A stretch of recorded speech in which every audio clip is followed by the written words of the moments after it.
नमस्कार, आप देख रहे हैं न्यूज 21 और मैं हूं आपके साथ शालवी सोगरवाल। स्पेशल बुलेटिन में आपका बहुत बहुत स्वागत है। तालुका के सावरी गांव स्थित स्वास्थ्य केंद्र में कथित भ्रष्टाचार के आरोप लगाए गए हैं। इस मामले में प्रहार सेवक विनोद उमरे ने गंभीर आरोप लगाते हुए प्रशासन से त्वरित जांच की मांग की है। उनका कहना है कि केंद्र में अनुचित गतिविधियां हो रही हैं और नागरिकों ने भी जांच की मांग की है। इस मामले पर प्रशासन फिलहाल सख्त खामोशी साधे हुए है, जबकि स्थानीय लोगों ने नाराजगी देखी जा रही है।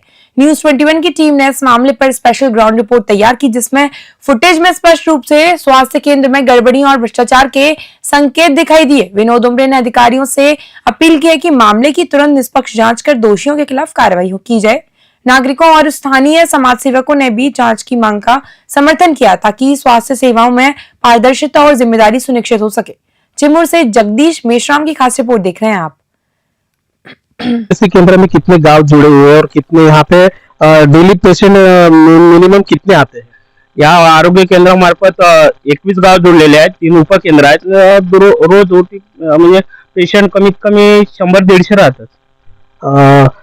इस फिलहाल में इस मामले में हमने भी देखा है, अंदर जो स्ट्रक्चर बना है, फर्नीचर का स्ट्रक्चर जो बना है, वो स्ट्रक्चर एक्चुअली जो है वो स्ट्रक्चर फिलहाल में जो दिख रहा है वो अभी काम किया, लेकिन जिस तरह से वो फिटिंग होना चाहिए, जिस तरह से उस फर्नीचर की कटिंग होना चाहिए, लेकिन फिलहाल में अभी देखा जाए तो वो जो फर्नीचर है वो जैसे काम में कुछ मिलावट होती है, इस टाइप का काम जो है अभी सार्वजनिक जिला परिषद बांधकाम की तरफ से जो अभी काम हुआ है, वो फर्नीचर स्ट्रक्चर का काम जो अभी किया गया है उसमें बड़ा भ्रष्टाचार है। और उसमें हमने अभी जांच की है, हमारे न्यूज 21 से जो हमने अभी फुटेज लिए, उस फुटेज में भी सामने आया है कि उसमें कहीं ना कहीं तो भ्रष्टाचार नजर आ रहा है। भाऊ, आपकी अगर ये प्रशासन कुछ कार्रवाई नहीं करेगी तो आपकी क्या इसमें स्ट्रैटेजी रहेगी?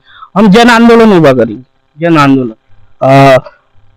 अगर इस मामले में अगर कोई प्रशासन कार्रवाई नहीं करता है या फिर कोई एक्शन नहीं लेती है तो प्रहार की तरफ से जो विनोद भाऊ उमरे है, जो चिमूर में एक नामचीन आदमी है, उनके तरफ से एक जन आंदोलन किया जाएगा और इसका प्रभाव जो है पूरे तालुका में, पूरे गांव में, जो 21 गांव में ये इस पीएससी के अंदर जुड़े हुए, उस गांव में प्रभाव पड़ेगा। और अभी फिलहाल में चुनाव चालू है, चुनाव के इस माहौल में अगर ऐसी कुछ बातचीत होती है तो प्रशासन इस मामले में कहीं ना कहीं कमी गिर सकता है। इसलिए इस मामले में कहीं ना कहीं जांच होनी चाहिए जल्दी से जल्दी, क्योंकि ये जो है पीएससी, ये 21 गांव का पीएससी, यहाँ ग्रामीण क्षेत्रों में लोग बड़ी संख्या में यहाँ पे डेली रोजाना पेशेंट आते हैं। इस मामले में कहीं ना कहीं तो प्रशासन जो है कम गिर रही है। इसलिए इस भ्रष्टाचार के जो मामले में है कार्रवाई तुरंत होनी चाहिए, ऐसी मांग विनोद भाई उमरे ने की है। न्यूज 21 के लिए जगदीश मेश्राम की खबर, चिमूर। जिले में पुलिस की लगातार कार्रवाई और नक्सली खेमे में दहशत चलते 19 महिला सहित कुल 28 माओवादियों ने आत्मसमर्पण कर मुख्य धारा से जुड़ने का फैसला किया है। आत्मसमर्पित माओवादी अबू जमार क्षेत्र में हिंसा का रास्ता छोड़ शांति और विकास की ओर बढ़ रहे हैं। इन आत्मसमर्पित नक्सलियों पर कुल 89 लाख रुपए का इनाम घोषित था। 3 माओवादियों ने पुलिस को SLR इंसास और भी श्रीनॉट 3 रिफाइलें भी सौंप दी हैं। आत्मसमर्पण करने वालों में मार्ट डिवीजन की DVCM सदस्य, PLGA की कंपनी नंबर 6 के मिलिट्री सदस्य, टेक्निकल टीम के सदस्य और जनता ना सरकार की प्रतिनिधि शामिल है।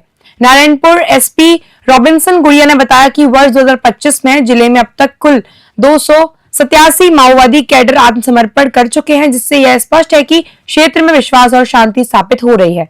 अबू जमार नक्सल मुक्त होने की दिशा में एक बड़ा कदम माना जा रहा है। नारायणपुर से प्रोनित दत्ता की खास रिपोर्ट देख रहे हैं आप।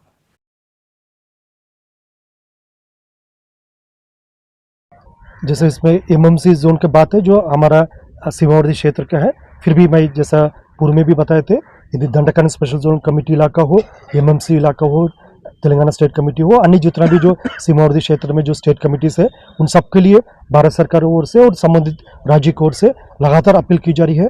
इंसाफ छोड़कर मुख्यधारा में आ जाइए, आपके जीवन आने वाले समय में जो सुरक्षित रहेगा शांतिपूर्ण तरीके से, और एक मीनिंगफुल लाइफ जीने के लिए सभी एक सकारात्मक तरीके से सहायता प्रदान की जाएगी। इस अपील को सुनकर काफ़ी बड़ी संख्या में जो पूरा मार्ग जो हमारा पहले प्रक्रिया के तहत अभी अक्टूबर नवंबर में इतना बड़ी संख्या में लगभग 500 की संख्या में बस्तर संभाग के अंतर्गत आगे, और हमारा उम्मीद है जो शेष जो इलाका में भी जो माओवादी कैडर्स यही निर्णय लेगा और उनके धारा में लौटने के लिए, भले वो एमएमसी जोन मध्य प्रदेश, महाराष्ट्र, छत्तीसगढ़ सीमावर्ती इलाका जो राजनांदगांव हमारा जो संभाग है उससे ज़्यादा कनेक्टेड है, उधर की पुलिस भी, उधर की जो इकाई भी इसमें लगातार प्रयास कर रहा है। जैसे इसमें एमएमसी जोन के बाद पुलिस द्वारा अवैध गतिविधियों में लिप्त आरोपियों की धरपकड़ अभियान लगातार जारी है। इसी कड़ी में आज आईजी के निर्देशन में असामाजिक तत्वों और अवैध कार्यों में संलिप्त आरोपियों को पकड़ने के लिए विशेष कार्रवाई की है। पुलिस के राजपत्र अधिकारियों के नेतृत्व में 100 टीमों ने नशे के सामान की बिक्री, अवैध शराब बिक्री और हथियार रखने वाले आरोपियों के ठिकानों पर एक साथ दबिश दी। शहर की बीएसयूपी कॉलोनियां, राजीव आवास और झुग्गी बस्तियों में आकस्मिक कार्रवाई की गई। इस अभियान में 2 आरोपियों को नशा बेचते हुए, 12 को अवैध शराब बिक्री करते हुए और 5 को हथियार रखने के आरोप में गिरफ्तार किया गया। इसके अलावा 37 स्थायी और गिरफ्तारी वारंट शामिल किए गए और शांति व्यवस्था बाधित करने वाले 111 आरोपियों के विरुद्ध प्रतिबंधात्मक धाराओं के तहत कार्रवाई की गई। रायपुर से रजनीश पात्र की खास रिपोर्ट देख रहे हैं आप।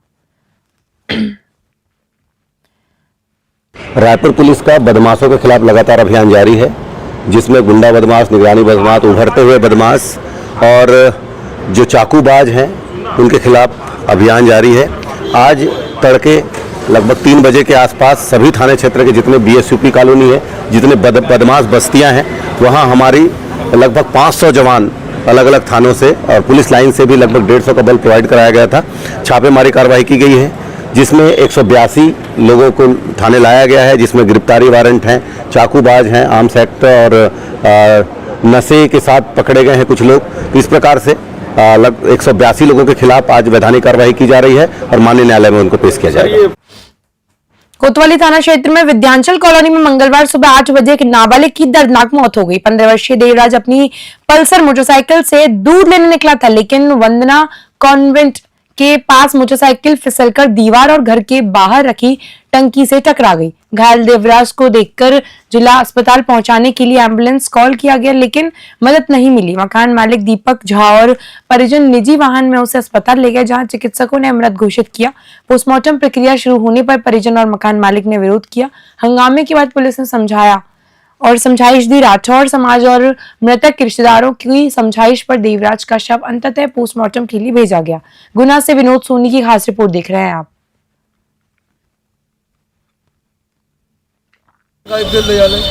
फिर खत्म हो गया। तो एम्बुलेंस क्या कुछ नहीं आई, ना फोन लगा था, कोई नहीं आया, एम्बुलेंस कोई नहीं आया सर। कहाँ से लेके आए? मैं ऑटो लगा तो ऑटो से। कब लगा, कितनी देर हो गया था? जो 8:30 की घटना है सर। एक्सीडेंट कहाँ पर हुआ था? जब बना स्कूल पीछे भैया। क्या उम्र है बच्चों? क्या है उम्र है सर आगे 15 साल। बच्चा अभी आप कर रहे थे वर्तमान बलनगर। तो बच्चा कहाँ गया था, कैसे एक्सीडेंट हुआ? दूध ले गया था, कौन? दूध लेने गया था, वहाँ एक्सीडेंट हो गया। मान को गाड़ी पे ली है। गाड़ी किसकी थी? मेरी ही थी, मैं वो पापा है। गाड़ी कौन सी थी? NX60।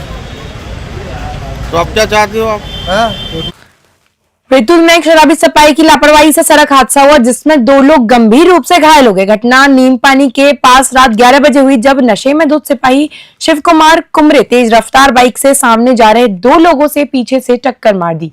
घायल शिवरतन और एमवती इवने पाडर अपने घर लौट रहे थे। आरोपी सिपाही इससे पहले भी थाने की बोलेरो पलटने के मामले में शामिल रहा था, लेकिन कार्रवाई नहीं हुई। इस घटना ने पुलिस की ट्रेनिंग, अनुशासन और वर्दीधारी कर्मचारियों की जिम्मेदारी पर सवाल खड़े कर दिए। अनुकंपा नियुक्ति प्रणाली के बावजूद ये साफ हुआ है कि सिर्फ नौकरी देना पर्याप्त नहीं है, बल्कि वर्दीधारी कर्मचारियों को कर्तव्य और जनता की सुरक्षा का महत्व समझाना बहुत जरूरी है। जांच जारी है। बैतूल से कमलाकर ताईवाड़ी की खास रिपोर्ट देख रहे हैं आप।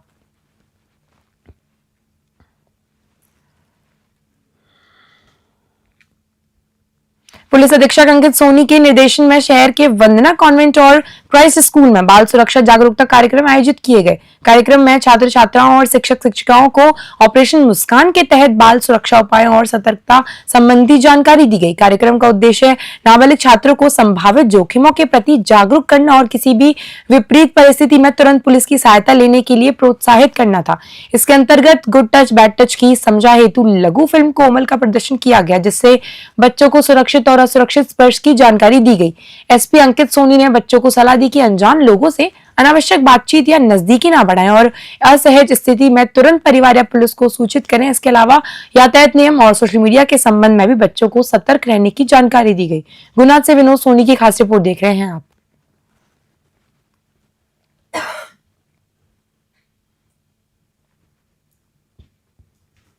जिले के बमोरी क्षेत्र की ग्राम पंचायत बागेरी के ग्राम नोनेरा में पक्की सड़क निर्माण की मांग को लेकर ग्रामीण जनसुनवाई में कलेक्टर के पास पहुंचे। ग्रामीणों ने बताया कि गांव में पक्की सड़क न होने से उन्हें गंभीर समस्याओं का सामना करना पड़ रहा है। गांव के बच्चे स्कूल नहीं जा पाते, जबकि एम्बुलेंस और अन्य वाहनों का आवागमन भी कठिन हो जाता है। बारिश के मौसम में कच्ची सड़क के कारण गांव का संपर्क पूरी तरह बाधित हो जाता है। ग्रामीणों ने कलेक्टर से अपील की है कि जल्दी से जल्दी गाँव के सड़क निर्माण किया जाए, जिससे बच्चों का स्कूल जाना और स्वास्थ्य सेवाओं की पहुंच आसानी से हो सके। ग्रामीणों का कहना है कि सड़क निर्माण से न केवल शिक्षा और स्वास्थ्य सेवाओं में सुधार होगा, बल्कि लोगों की रोजमर्रा की जीवन यापन में भी सहूलियत बढ़ेगी। गुना से विनोद सोनी की खास रिपोर्ट देख रहे हैं आप।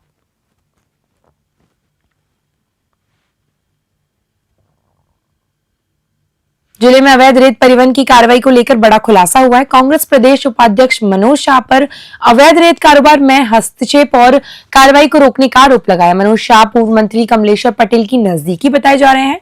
घटना 22 नवंबर की गनियारी क्षेत्र में हुई, जब सहकार ग्लोबल टीम के बिना नंबर और वैध दस्तावेज वाला संदिग्ध ट्रक पकड़ा। इसी दौरान मनोज शाह अपने साथियों के साथ मौके पर पहुंचे और ट्रक को छुड़ाने का दबाव बनाया। कर्मचारियों के अनुसार उन्होंने अभद्रता और धमकी भी दी।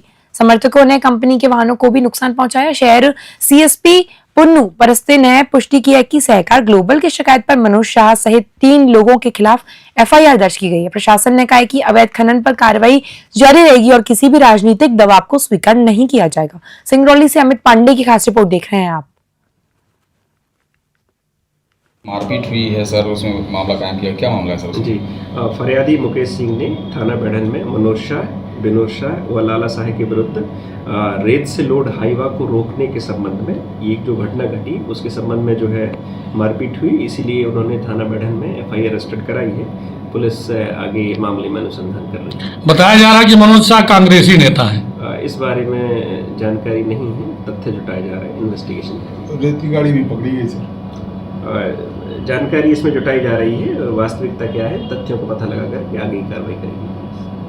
मारपीट जिले के कोटरी स्थित वीआईटी कॉलेज में छात्रों ने भोजन, पानी की गुणवत्ता और अन्य व्यवस्थाओं के विरोध में उग्र प्रदर्शन किया। विरोध के दौरान छात्रों ने कॉलेज परिसर में तोड़फोड़ और आगजनी भी की। घटना की सूचना पर आष्टा एसडीएम नितिन टाले और एसडीओपी आकाश अमलाकर पुलिस टीम के साथ मौके पर पहुंचे। अधिकारियों ने छात्रों से चर्चा कर उनके मुद्दों को सुना और समस्याओं का निवारण का आश्वासन भी दिया। वर्तमान में परिसर की स्थिति नियंत्रण है और पर्याप्त पुलिस बल तैनात किया गया है। बताया जा रहा है कि पिछले दिनों से दर्जन छात्र पीलिया से प्रभावित हुए थे, जिनके प्रबंधक ने भोपाल के निजी अस्पताल में भर्ती कराया। स्वास्थ्य अधिकारी ने कॉलेज के भोजन और पानी के नमूने पीएचई को जांच के लिए भेजे। छात्रों ने बार बार की गई अव्यवस्था और स्वास्थ्य खतरों के चलते आंदोलन किया। फिलहाल स्थिति सामान्य और निगरानी जारी है। सीहोर से रामनिवास यादव की खास रिपोर्ट देख रहे हैं आप।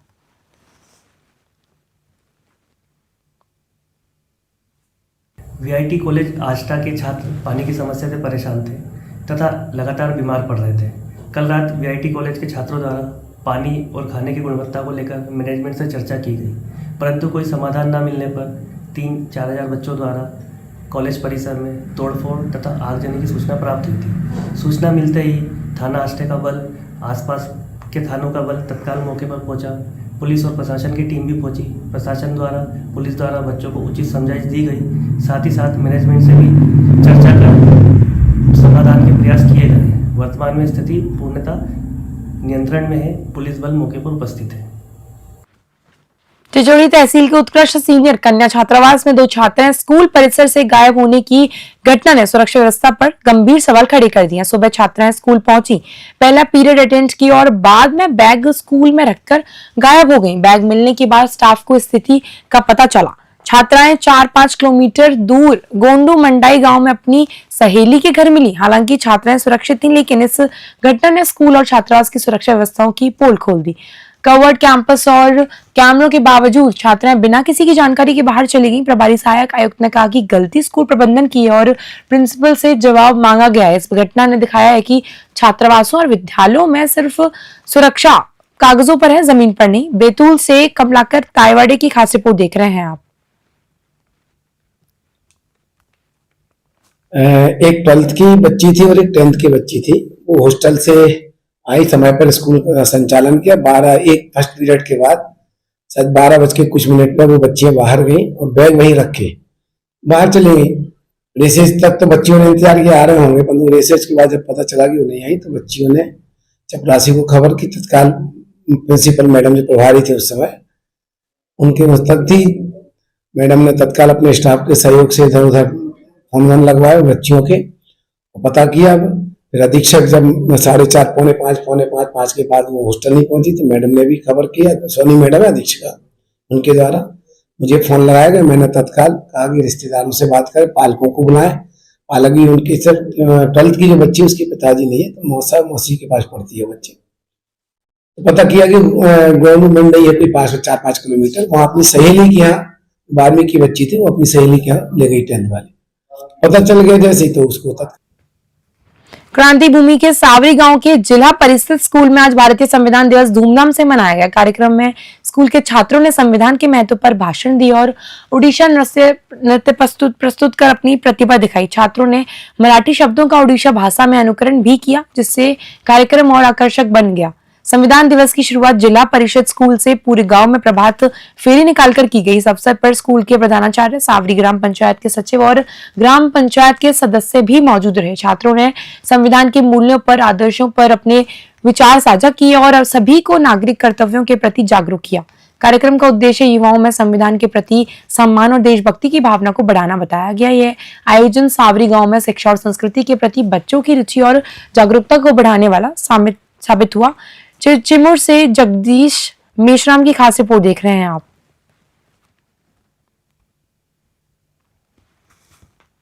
आज के स्पेशल बुलेटिन में फिलहाल इतना ही। ऐसे ही बने रहिए न्यूज़ 21 के साथ। नमस्कार।